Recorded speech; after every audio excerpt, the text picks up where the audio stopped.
Kaya mag-ampo ta. Amahan nga langit ngon makikmaon sa tanan, dayon ka sa may katapusan.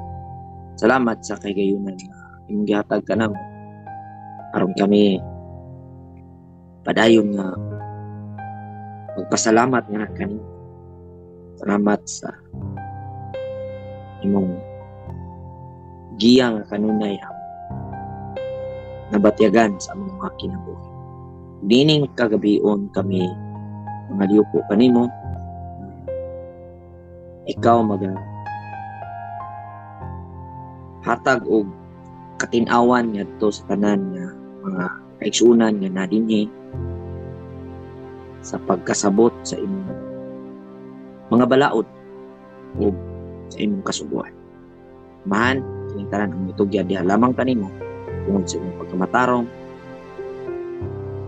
may mong paila sukad sa sinugdanan pinaagi sa mga propeta hangtod sa imong lagad nga si Jose Isaya ang matuod nga iti. Amen. Amen. Amen. Amen.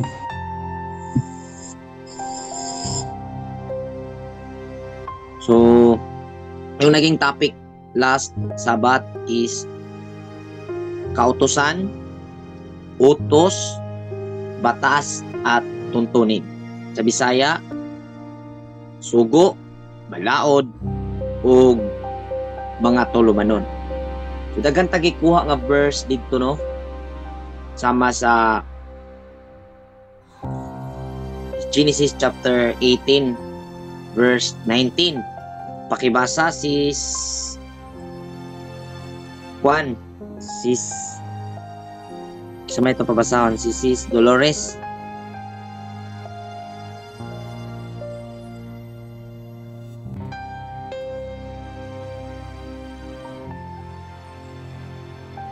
Genesis chapter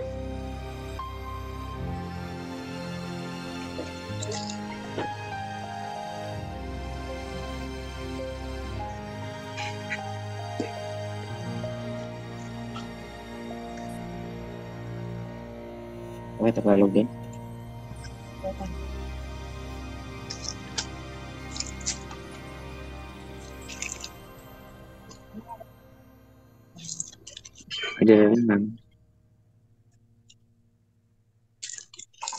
Genesis 18 verse 19.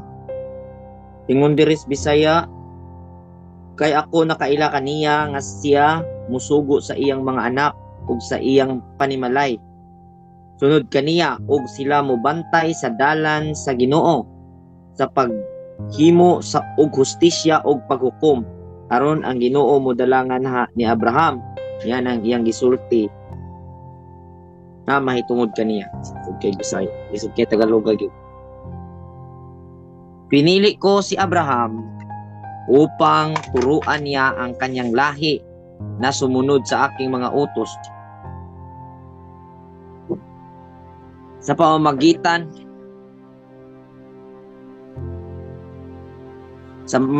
ng paggawa ng matuwid at pagpapairal ng katarungan. Kapag nangyari iyon, tutuparin ko ang aking pangako sa kanya. So ang inuutos dito mula sa Panginoon yung pagpapairal ng katarungan at justisya, matuwid, paggawa ng matuwid at pagpapairal ng katarungan. So ito yung general na utos, mga kapatid, no?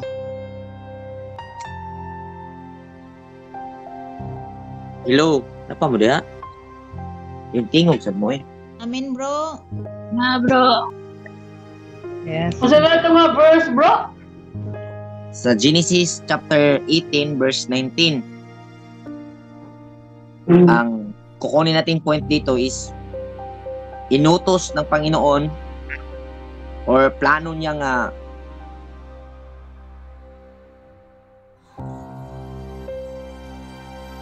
iligtas si Abraham dahil si Abraham ay inutusan niya at maging ang mga angka ni Abraham natutupad sa kanyang mga inuutos na mamuhay ng matuwid, maggumawa ng matuwid at magpapairal ng katarungan. Ito yung general na utos na hindi nagbabago. Pagdating sa panahon ni Moises, hindi na ito naipamuhay. So, kung ating titingnan sa analisasyon, sa panahon ni Abraham, wala pang batas. Dahil kusang loob at pag-uugali ni Abraham ang pagpapairal ng katarungan at pagpamuhay ng paggawa ng matuwid. So, hindi pa wala pang ginawang batas para sa pagpapairal ng katarungan doon sa kay Abraham. Dahil hindi, kung ating titingnan, hindi kailangan kasi ito'y kanyang pag-uugali.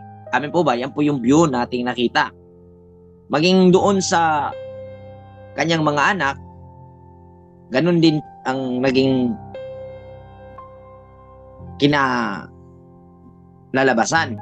So, yung pagpapairal ng katarungan ay pag-uugali nila. Amen? Amen. Amen. Pag dating ng panahon na sila ay naalipin sa Ehipto, itong pagpapairal ng katarungan at paggawa ng mabuti ay hindi na ito naipamuhay ng mga Israelita. So, sa panahon ni Moses, nangusap sa kanya ang pag-uugali ng kabutihan, which is yun yung Elohim, yun yung Diyos na nangusap sa kanya. At nagpakilalang yun ang Elohim ni Abraham, ni Isaac at ni Jacob, ang Elohim ng kanyang mga ninuno. So, ibig sabihin, yun yung pag-uugali. Pag dating ng panahon na ang mga Israelita ay nakalaya mula sa pagkaalipin, tinuruan sila ni Moses sa pagpapairal ng katarungan.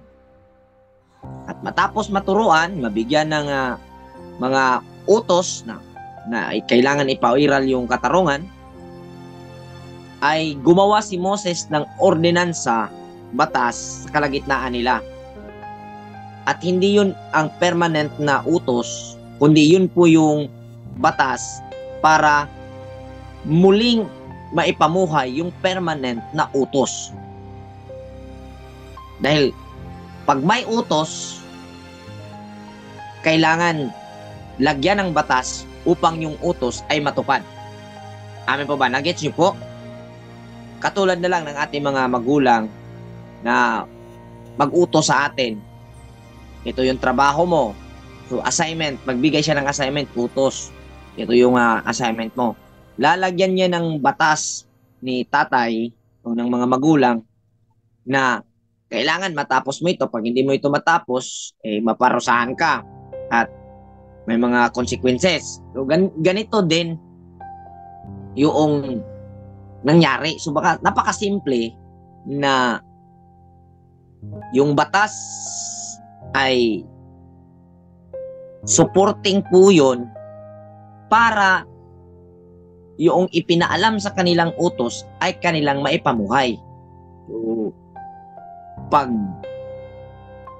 ating tingnan ano ang pagkakaiba sa batas at utos, ang utos ay yun yung given instruction na ito yung gawin natin o ito yung gawin ninyo.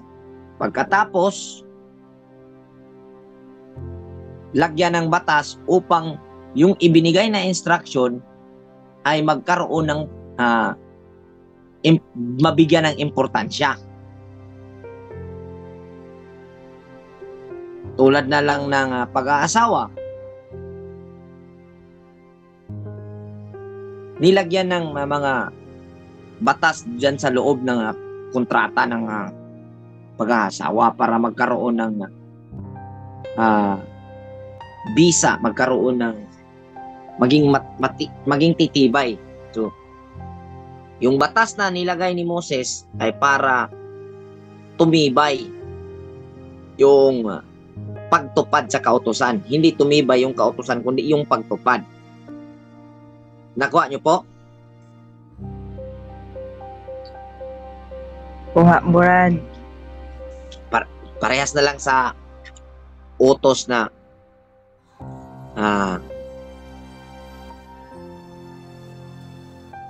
mag yung tawag nito yung sa araw ng pamamahinga, huwag magsindi ng apoy. Yun hindi yun utos, kundi yun po yung batas sa araw ng pamamahinga. Ang utos po is araw ng mamamahinga sa araw ng Sabat. Pero yun yung utos. Pero yung batas, yun yung pong huwag magsindi ng apoy. At hindi po ito permanent.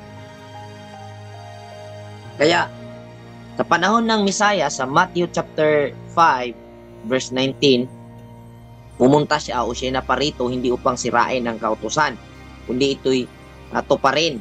So ibig sabihin, yung existing na ginawa ng mga Pariseo ay hindi po yun natupad o hindi po nagtupad doon sa kautusan.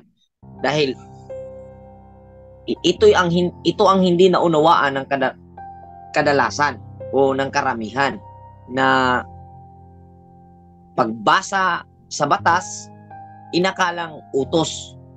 So kailangan nating ma-segregate kung ano yung utos at ano yung batas at ano yung tuntunin. Pag sinabing utos, yan po ay hindi nagbabago at yung batas ay magbabago yan always sa pamamagitan ng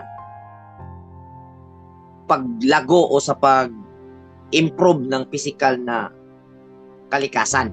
Pag nag-improve yung physical na kalikasan, kailangan i-evolve din yung batas kasi mayroong mga nadagdag na mga invention na kailangan lagyan ng batas para hindi maabuso, tulad ng mga electronic ngayon, ng mga electronic gadget ngayon, yung cellphone. Noon wala pa yung batas na pinanday, pero nung nandiyan na yan, may mga nakapansin na may mga gumamit niya ng abuso at hindi makatarungan at hindi matuwid yung paggamit, ay nilagyan na ng batas. So yan po ang nangyari. So yung batas ay hindi po siya permanent, kundi siya po ay magbase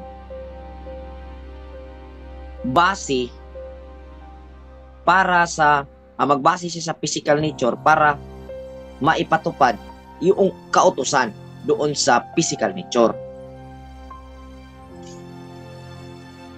So ito'y naintindihan na ng lahat. So ang gagawin natin ngayon, kung sino yung mga nandito na hindi nakaintindi or may mga itatanong tungkol po dito, para wala nang pag-alinlangan ba, kailangan ko ba itong sundin, ano ba dapat kong gawin. So pwede po kayong magtanong dahil maiksi lang yung topic. Ang pinakaano is iba yung batas, iba yung utos, iba yung tuntunin, pero ito'y nakakadena. So pag sinabing utos, yan po ay hindi nagbabago. Pag sinabing batas, ay yan po ay magbabago para maipatupad yung kautusan na hindi nagbabago.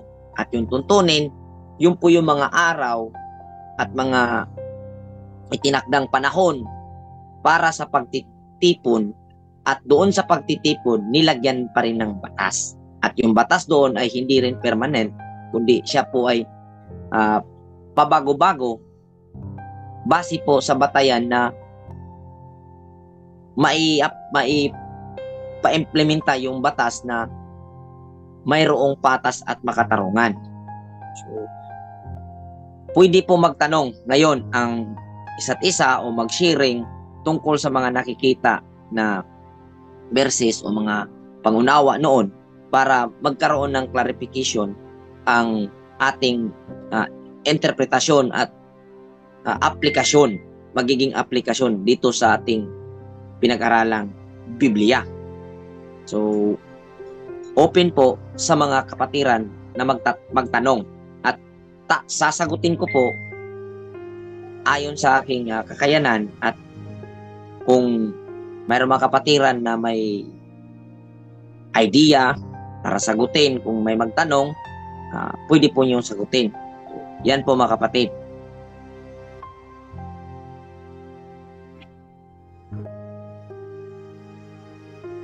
Kasabot, nakaintindi naman siguro lahat.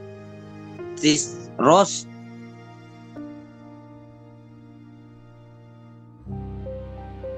Tanong, naintindihan na siguro?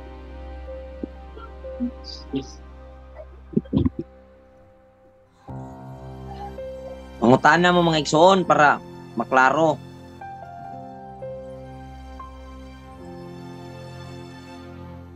Klaro na sa inyo. Klaro po yun sa atin lahat.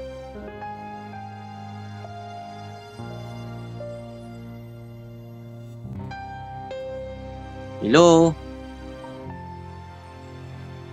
Klaro na, Brad. Nang uban diha. Okay na bro. Okay na bro, klaro na. Nasabtan man bro. Okay, so sabtan ratanan. Okay kayo mga igsoon nga ito nga sabtan. So ang pangutanan ako ninyo,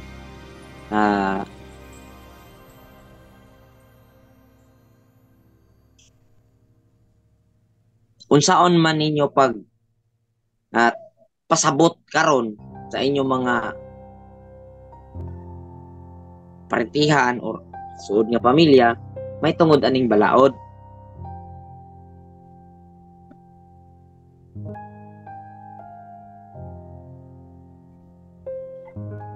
Simple ra jud, anaon lang jud nato. Sabihin lang natin na yung utos hindi nagbabago, yung batas ay palaging nagbabago. Base po sa bawat generation.